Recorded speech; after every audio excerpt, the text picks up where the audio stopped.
बस मैं आपको इसमें इसमें खसूसन नवाज शरीफ का जो नाम लिया जा रहा है, जिस तरह से आप फैसिलिटेशन हो रही है, आप ये इस प्रोसेस के हवाले से पीपल्स पार्टी का क्या कहना है? तो लाडला कहना शुरू कर दिया, उनकी जमात को लाडली लीग कहना शुरू कर दिया। और ये सवाल जब जरदारी साहब से पूछा तो जरदारी साहब कहते हैं वो लाडला बिलावल साहब जो बार बार लाडले की बात कर रहे थे वो तो इमरान खान की है, कोई उनको जेल में सही ट्रीट किया जाए। तो बिलावल साहब दुरुस्त करें या जरदारी साहब दुरुस्त कह रहे हैं? अस्सलाम वालेकुम नाज़रीन, आज बड़ा तारीखी दिन, जुल्फ़िकार अली भुट्टो रेफरेंस केस। अदालत में क्या कुछ हुआ ये तो हम आपको बताएंगे। हमारे साथ राजा परवेज़ अशरफ साहब मौजूद हैं, पीपल्स पार्टी के सीनियर रहनुमा, इनसे बात करेंगे। एक तवील मुद्दत बाद ये केस लगा है, 2012 के बाद अब इस केस की समाअत हुई है। क्या कहते हैं, क्यों नहीं लग सका बीच में ये केस? हाँ, मैं समझता हूँ कि आपने बिल्कुल ठीक फरमाया कि बहुत ताख़ीर हुई इसको, और बड़े तवालत के बाद जो है आज लगा है। तो चलें, देर आयत दुरुस्त आयत। अगर ये केस अब ये शुरू हो जाएगा और मैं समझता हूँ कि पाकिस्तान के अवाम के सामने हकीकत हाल आएगी जो वो पहले ही समझ चुके हैं। लेकिन मैं समझता हूँ कि अगर ये फैसला आता है कि जिस तरह उस ज़माने के जजेस ने भी एतराफ़ किया था कि ये जुडिशल मर्डर है, और कोई भी हर किस्म की कम्युनिटी जो है वो ये तो इस बात पर उनको यकीन है कि शहीद जुल्फ़िकार अली भुट्टो का कोई ऐसा जुर्म नहीं था जिस पर उसको फांसी के तख्ते पर लटकाया जाता।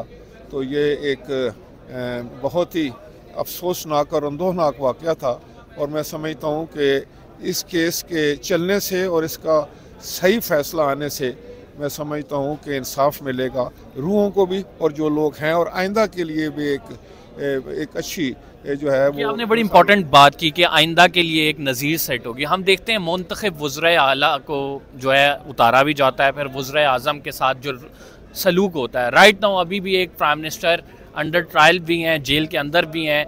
तो आप क्या समझते हैं कि ये सिलसिला रुकेगा जिस तरह से अदालतों को यूज़ किया जाता है? देखें, अगर तो ट्रायल जो है उसको बिल्कुल इंसाफ के ऊपर मबनी होना चाहिए, और इंसाफ के तकाज़ों को पूरा करते हुए ट्रायल अगर होता है, कोई जुर्म होता है तो फिर ठीक है।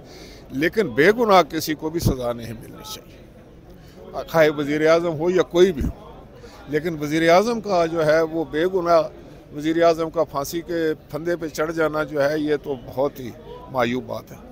एक साबिक वज़ीर आज़म के ख़िलाफ़ जिस तरह से केसेस बनाए जा रहे हैं, इस पर राजा परवेज़ अशरफ बतौर वज़ीर आज़म, आप ख़ुद भी चूके थे, क्या समझते हैं कि ये जो अंबार लगा दिया केसेस का, 200 केस चलें, एक का आप कह सकते हैं 2-3, ये किस तरह से देखते हैं राजा परवेज़ अशरफ साहब? देखिए, हमारे ये तो एक बदकिस्मती है, लेकिन केसेस को अदालतों में ही लड़ना चाहिए और वहाँ अपनी बेगुनाही साबित करना चाहिए। यही मैं समझता हूँ कि एक सही तरीका है और इसी पर अमल होना लेकिन चाहिए। अनफॉर्चुनेटली अदालतों को तो आपको पता है ना, आप खुद अदालत में इस वजह से आए हैं कि आपको अदालतों से इंसाफ उस टाइम में नहीं मिला, बिकॉज उस टाइम पे एक प्रेशर होता था, एक मिलिट्री ग्रुप होता था जो कि बंदूक रख के फैसले कराता था। राइट नाउ अगर एक वज़ीर आज़म के ख़िलाफ़ इतने केसेस बनाए जा रहे हैं, इसमें आप क्या समझते हैं कि क्या ये ठीक हो रहा है? अगर गलत हो रहे हैं तो how can we rectify it? मैं समझता हूँ कि जिस वज़ीर आज़म का आप रेफरेंस दे रहे हैं, उनको अदालतों ने जो है वो अदालतें उनके, तो मैं समझता हूँ केसेस को उनको देखती हैं और उन पर फैसले भी देती हैं, और उनका साथ भी दिया है उन्होंने। तो वो तो शायद नहीं कर सकते, लेकिन हमें ये गिला रहा है कि हमें दर्जनों केसेस हमारे पास होते थे और हम लोग एक अदालत से दूसरी अदालत, तीसरी अदालत, चौथी। शहीद मोहतरमा बेनज़ीर भुट्टो एक दिन जो है वो कराची में होती थी, एक दिन लाहौर में, एक दिन रावलपिंडी में। बहरहाल इन सब चीज़ों को मैं समझता हूँ कि इस पे जो है गौर व फिक्र होना चाहिए और मिल बैठकर इन सब का कोई हल निकालना चाहिए। लेकिन आप इस बात पे मुत्तफिक हैं कि ऐसा नहीं होना चाहिए, चाहे वो इमरान खान हो, चाहे XYZ कोई भी हो? अगर जुर्म नहीं हुआ तो, लेकिन अगर कोई जुर्म हुआ है तो फिर तो कानून अपना रास्ता लेता है।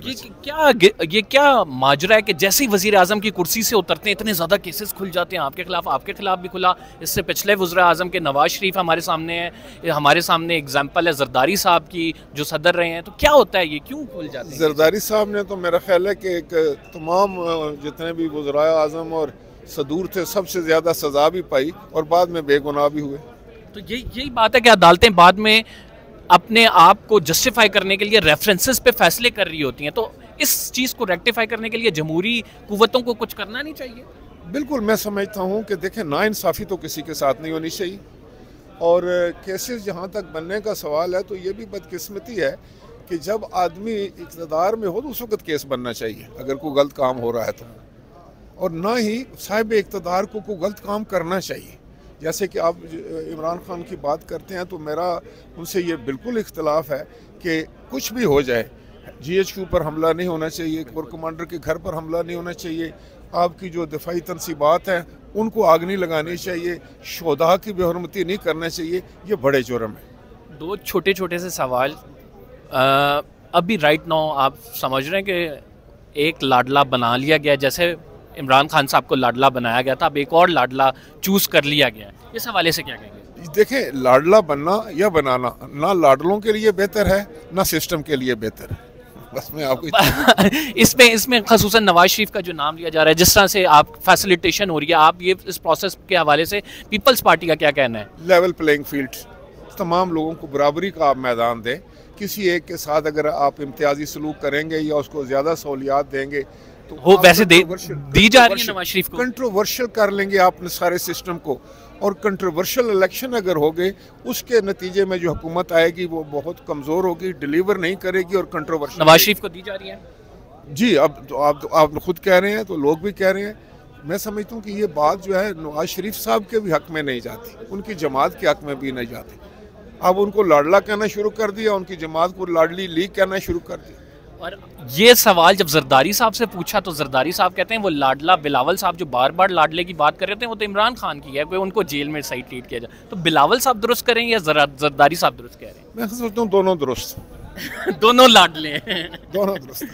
ठीक है। राजा परवेज़ अशरफ साहब हमारे साथ नाज़रीन मौजूद थे, अपनी राय का इजहार कर रहे थे। हमने उनसे पूछा कि मुंतखब जो वज़ीर आज़म है उनके साथ ऐसा सलूक क्यों होता है, फिर अदालत को अपने आप को जस्टिफाई करने के लिए, अपने आप को पाक करने के लिए ऐसे रेफरेंसेस पे फैसला करना होता है, और फिर वो हम देखते हैं कि टाइम गुजर जाता है। 2012 के बाद अब केस लगाया गया तो जस्टिस काजी फाइज ईसा ने पूछा कि इसका डिले का जिम्मेदार कौन है, तो अटॉर्नी जनरल ने कहा कि ये तो आपको आंसर करना चाहिए, ये तो आपको बताना चाहिए।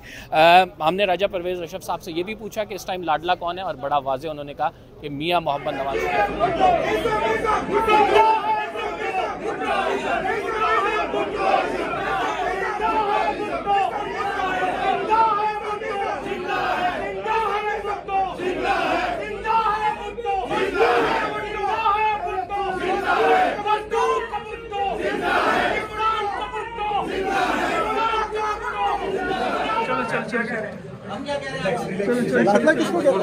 सर चले ना, चले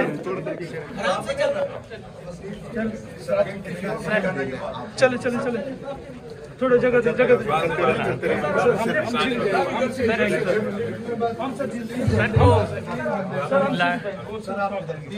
सर छोड़ो सर